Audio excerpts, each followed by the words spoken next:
Good evening. This is Crime Classics. I am Thomas Hyland with another true story of crime. Listen. That's the way Missouri sounded just after the Civil War. Wind through elm trees, wind through long grass, wind blowing up the dust and puffing it down the wagon road. And listen again. Another Missouri sound. A rope, a new rope, freshly purchased at a crossroads store and cut into 6 equal lengths to support 6 bodies of approximately equal size. By neck, 6 bodies, 6 Missouri boys in Union uniforms, newly come home from the war, waylaid by Cole Younger and his brothers, who were on a perpetual rampage until they were stopped. So tonight, my report to you on the Younger brothers, why some of them grew no older. Crime Classics, a series of true crime stories from the records and newspapers of every land, from every time. Your host each week, Mr. Thomas Hyland, connoisseur of crime, student of violence, teller of murders. Now, once again, Mr. Thomas Hyland.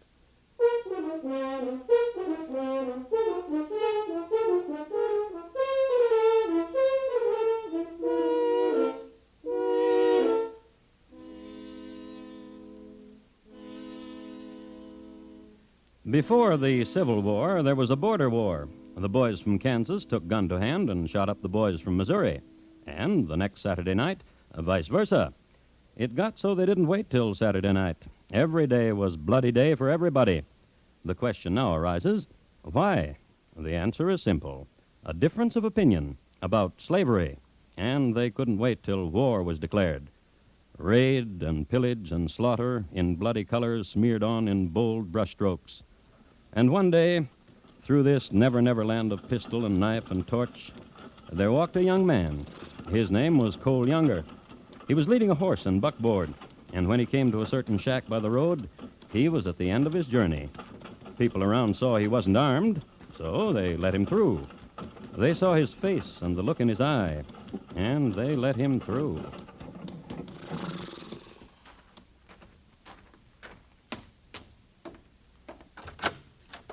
Ain't you learned to knock on a door, Sonny? You're Mr. Quantrell, ain't you? I admire politeness in young men. You try My knocking... daddy's dying on a buckboard outside. You come see. I seen dying, Sonny. You come see. All right.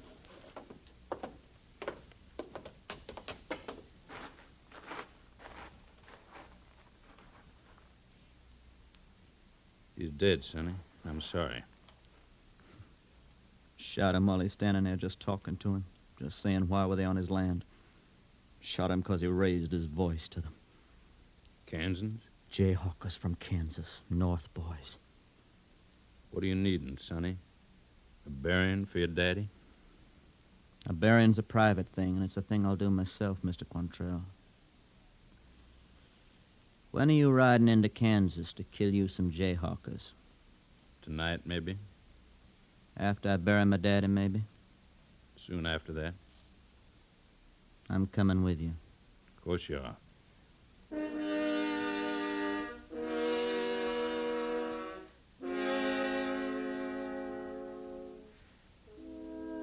Not right after he buried his daddy, but soon after. Cole Younger had to take an oath before he became a member of Quantrell's Raiders. It was called the Black Oath, black being the color Quantrell admired most, since it suggested death and danger. The candidate was placed between 4 men clothed in black, wearing hideous masks representing the devil. First, these men clattered long, keen swords together, then pointed one at the candidate's throat, one at his heart, one at his arms, and one at his feet, while the oath was spoken. The purpose of war is to kill. I will fight because I want no other occupation. I will tear down, waste, and despoil my enemies. By the powers of darkness, here under the black arch of heaven's avenging symbol, I pledge and consecrate my heart, my brain, my body, and my limbs to exterminate Federals, Jayhawkers, and their abettors. And if I fail in my oath, may an unmerciful devil tear out my heart and roast it over flames of sulfur. Well, by the time war came, Cole Younger was 2 years older. He was Quantrell's first lieutenant. This rise from the ranks because he was a smart lad, a reader of books, a blower-up of ammunition trains, a burner-down of farm buildings, a pillager par excellence, a murderer meticulous, in that he only shot males, and mostly always from the neck up. An exception to this last was the time in Lawrence, Kansas, in a bar, on Christmas Eve. And I offer you a drink, one and all, so step up to the bar. And you're my friends, one and all. Ain't that so, Billy? Billy? Drunken friend Billy, you sleep so sound, Billy. And don't you too, Johnny. You sleep 'cause you got no sleep at Shiloh. Tell 'em how it was at Shiloh, should I? Listen, all of you, all around. Yank. You step right up and have a drink, courtesy of me and Bill and Johnny and the Union Army. Yank. Huh? What you doing round these parts? Sent us out here to get us Quantrell. What's your name? Martin, Wallace Martin. A sergeant from the stripes on your uniform. And my drunken friend Billy's my corporal. You've and seen a lot of killing, ain't you? didn't you hear? We were at Shiloh. Were you brave at Shiloh? Huh? Brave. Like you are now. What are you talking about? Talking a streak just before you're gonna die. You ain't too tall a fella to be talking. Billy? Corporal Billy, wake up. Now you come on, open your eyes, Bill. You see this, Bill?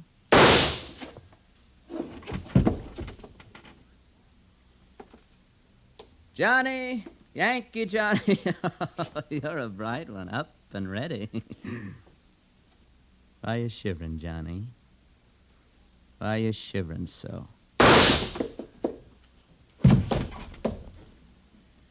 Merry Christmas to one and all.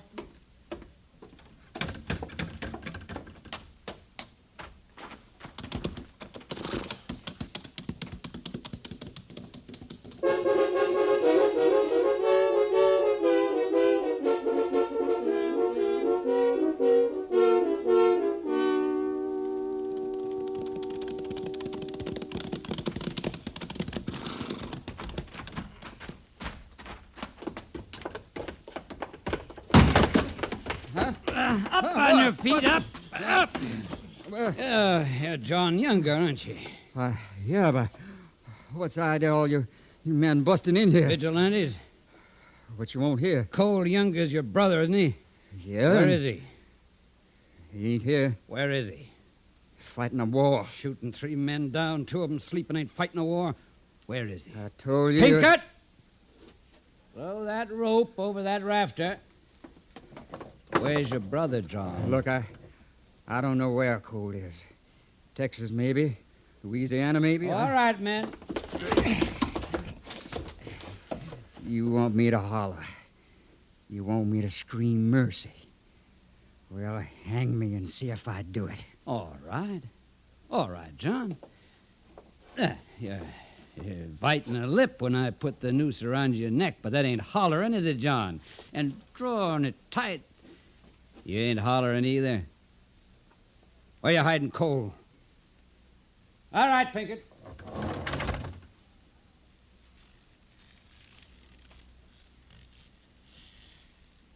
Let him down. Loosen the rope a little, John, so you can holler. Or tell me where Cole is. You'll rot before I tell you. You'll rot before I tell you. Regular brother to Cole, ain't you? Try me. I just tried you. The end of a rope. A dozen of you did that. One at a time. and I- Pinkett! Wait. All right. All right. We'll wait. You're gonna kill me. I gotta say something. I gotta tell you about Cole. Why, if you were licking his boots, you'd be in the right relation to him. He's fighting for what he knows in himself is right. Cutthroat, your brother isn't a bloodletter, and... Kicker, are you? That's good. That's very fine. Because now you'll kick high ones and low ones in the air all around. Pinkett!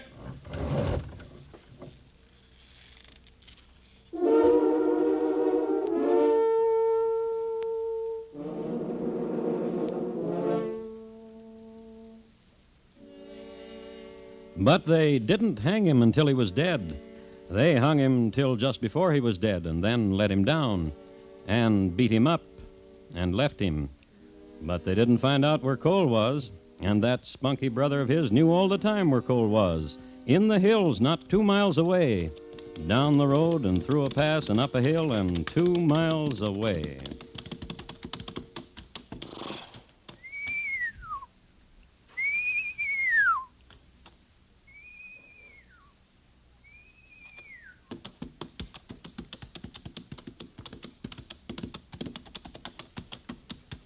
Hi, John. They came looking for you, Cole. They try to kill you. Did a thing with a rope. Here. Thing like that, and you didn't say a word, did you? I'm coming along with you, Cole. From now on. That's good.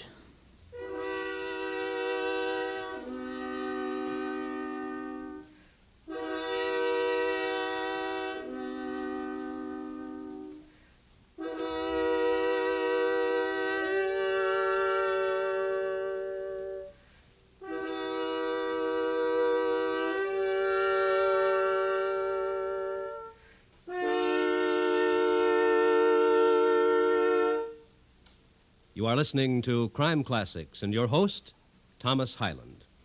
Captain Kennelly of CBS Radio's 21st Precinct called to remind us that the station house will be shut down this Friday night while the program moves. Beginning next Wednesday, at a somewhat earlier hour on most of these same stations, 21st Precinct will join Crime Classics, Crime Photographer, and the rest of your Wednesday Stars Address dramatic thrillers. Listen for the 21st Precinct, a week from tonight, at its new time. And now, once again, Thomas Hyland in the second act of Crime Classics, and his report to you on the Younger Brothers, why some of them grew no older.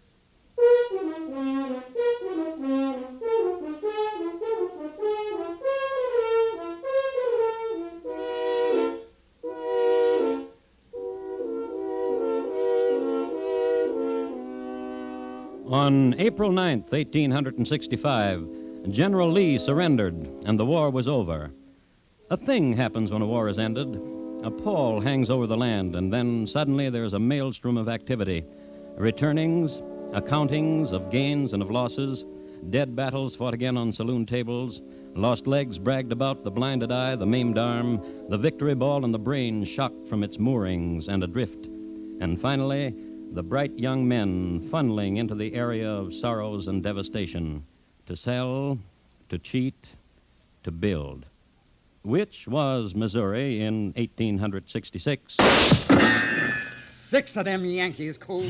And one shot scared him. All right, men, get them!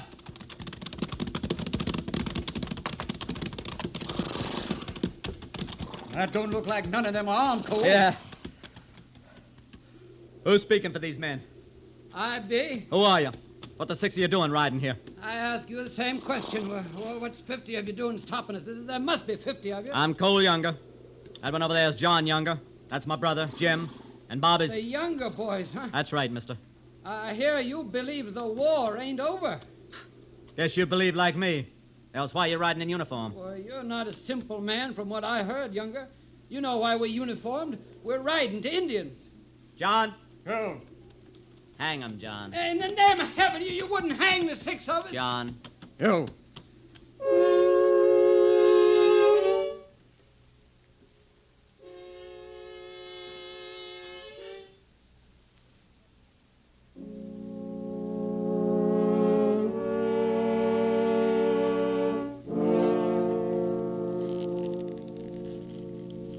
The wind and the rope. You remember. Cole Younger and his brothers hanged 6 soldiers. You might ask how come Bob and Jim Younger were with Cole and John all of a sudden. Well, they were. After the war, there was a reunion, and the 4 of them decided to cast lots together, as the saying goes, to join forces, to butter their bread all on one side. Anyhow, for the next 10 years, the brothers Younger robbed and killed and burned. John Younger was shot down by a detective in St. Clair and was buried near there. Then, on the 7th of April, 1876, in a shack on the skirts of Northfield, Minnesota. It's them, Cole. All right, Bob, open the door for him. Come on in, boys. Hi, Jesse. Hello, Cole. You met my brother Frank, haven't you? Sure, everybody knows everybody. James boys, Jess and Frank. Cole, Uh-huh. you told your boys how we're gonna do that bank? Don't you worry about it. I ain't worried about nothing, Cole. I just asked you a question. Don't worry, Jess. They'll do what they gotta do. They'd better. Everything ready? Sure. Town people having that political meeting like you said they would be? Yes, I know. Then we don't have to wait for nothing. For nothing at all.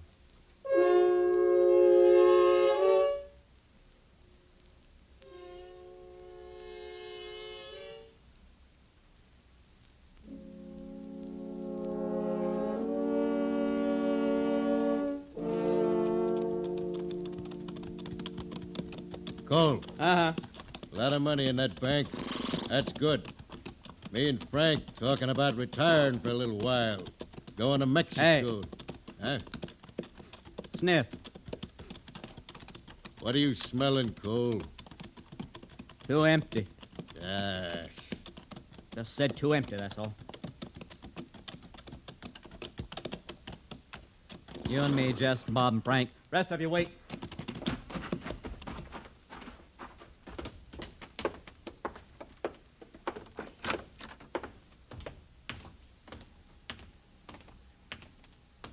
Stick up, mister. Just slide everything you got through the window.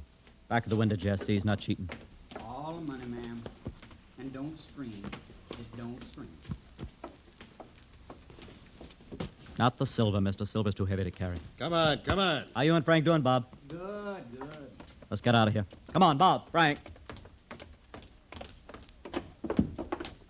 Okay, boys. Now just don't gallop till we turn the corner. All of us galloping might disturb that meeting that... What's the matter, Cole?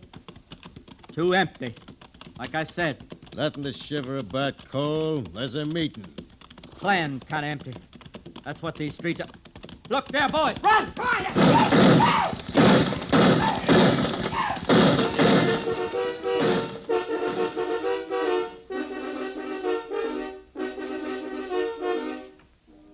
The bank robbery at Northfield was the turning point. The instant that the townspeople, instead of being at a meeting, had formed a posse and ambushed the outlaws, the bringers of terror became fugitives. The Younger brothers had never turned tail and run before, nor had the James boys. But some loop in time, some coordinates of chance, conspired that they retreat at exactly the same moment. At darkness, they lost their pursuers, but they kept riding.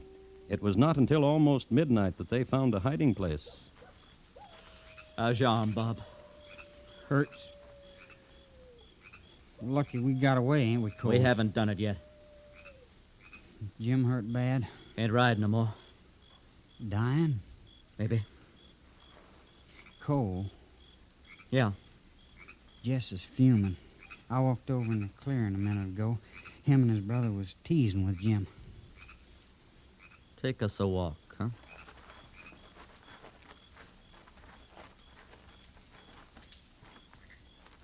Hi, Jess. Just looking at your brother here. Marveling. Oh? How's he staying alive? That bothering you, son? Well, I'll tell you, Cole. Yeah. Yeah, it is. Jesse, You talking at me, Bob Younger? tell my brother Cole what you been saying about Jim. I've been saying, Cole, your brother Jim be better off dead. Better for a lot of people. Like who? All of us. So we can get on our horses and start riding. How long you think it's going to take that posse to catch up with us? The truth is, Jesse, I haven't thought about that. Well, now just you think about it. Jim can't ride, Jess. That's what I've been saying. What do you think we ought to do with him? Leave him. Oh? Oh, shoot him. I'd shoot him. Jess, Uh-huh. you're a dog, Jesse. Oh, you think so, huh? I'll tell you what else I've been thinking. Tell me, Cole. Tell me real fast so you can get it out. Thinking how it would be we drew on each other. Be pretty with me. You want to try? Be pretty with me. Stop it! You two loco killing each other? That's what'd happen, you know it. What do you think, Jesse?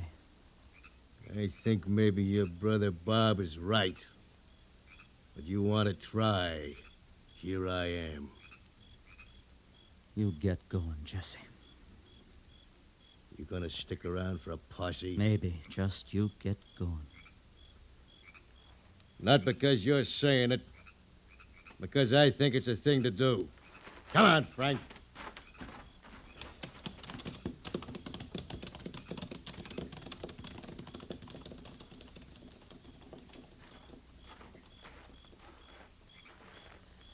Jim. Can you hear me, brother? Your smiling makes me know you can. Now, don't you talk. Coolness to your head. Don't you worry, nobody's gonna leave you. We're gonna take care of you, Jim. Get a doctor to you.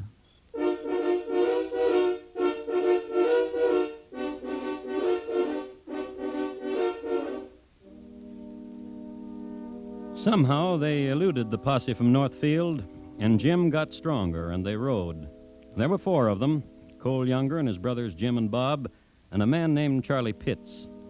Across Minnesota they rode and into Iowa, and now there were posses everywhere, some numbering 1,000 men, and they couldn't catch the Younger brothers.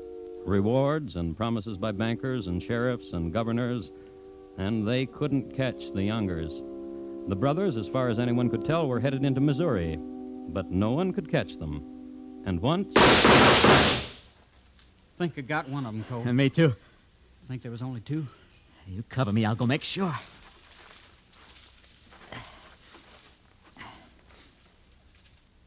Thought I got you before, Sonny. Got my pride. Guess me and my brother both got him. You hurt bad? Crazy to try to ambush us. Only 2 of you, son. Reward. What are they offering for us? Thousands. I don't know. And you and your partner wanted to kill the Younger brothers. Everybody They wants. all out after the Younger brothers, huh? Everybody. You hurt? Hurt. You didn't deserve better, kid.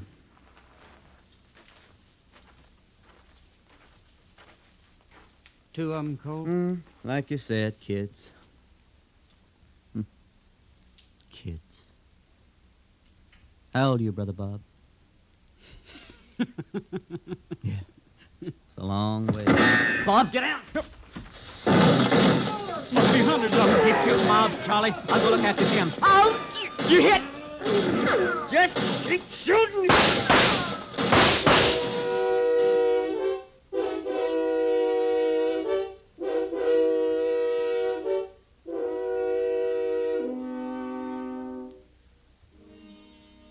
And at last they were surrounded. Charlie Pitts was killed almost at once, but the Younger brothers held off 100 men for hours. Finally... Shot to pieces! And they truly were shot to pieces.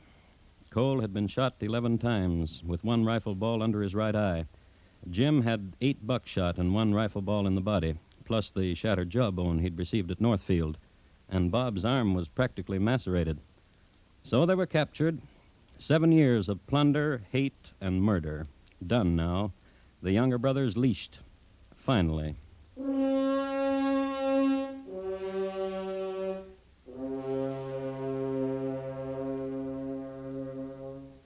They were tried and sentenced to life imprisonment in the penitentiary at Stillwater, Minnesota. Several newspapers tried to get Cole Younger's story, and here is a copy of the letter which he wrote to one of them. Dear sir, without intending the least disrespect, permit me to say, positively I will have nothing to do with writing a history of any kind. As for anything since the war, a true statement would fall flat.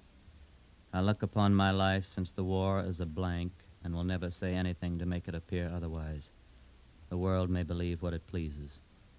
I have nothing to say unless it would be a request, using the language of Othello. Speak of me as I am, nothing extenuate, nor set down aught in malice. I was a soldier and fought to hurt, but I never molested a non-combatant.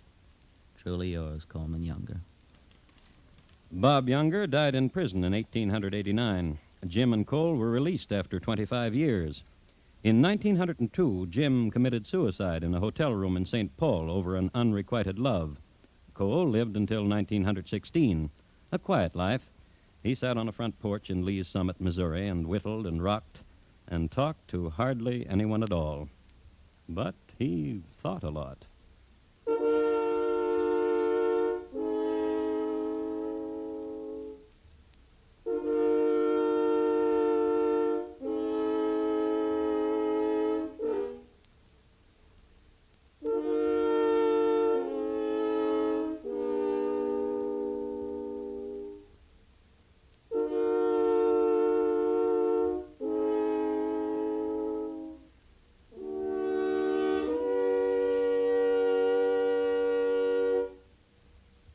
In just a moment, Thomas Hyland will tell you about next week's crime classic. The Younger Brothers, tonight's crime classic, was adapted from the original court reports and newspaper accounts by Morton Fine and David Friedkin. The music was composed by Bernard Herrmann and conducted by Lud Gluskin, and the program is produced and directed by Elliott Lewis. Thomas Hyland is portrayed on radio by Lou Merrill. In tonight's story, Jack Edwards was heard as Cole, Sam Edwards as Bob, and Jimmy Eagles as John Younger. Featured in the cast were Barney Phillips, Clayton Post, Bill Bissell, and Walter Tetley. Bob Lamont speaking. And here again is Thomas Hyland. Next week, South Konkan, India, in the spring of 1856. We will concern ourselves with two brothers. Their names were Kanak and Supan, and they despised each other. It's listed in my files as How Supan Got the Hook Outside Bombay. Thank you. Good night. Two more familiar CBS radio headliners have moved. This Friday night on most of these stations, where you've been accustomed to hearing Stage Struck, the Star's Address now brings you the new Friday night full-hour Arthur Godfrey Digest show, bringing you Arthur and all the little Godfreys back to nighttime radio with a bang.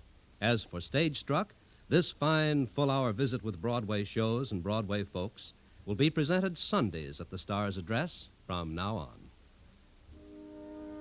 Thursday nights, Marlena Dietrich stars in Time for Love on the CBS Radio Network.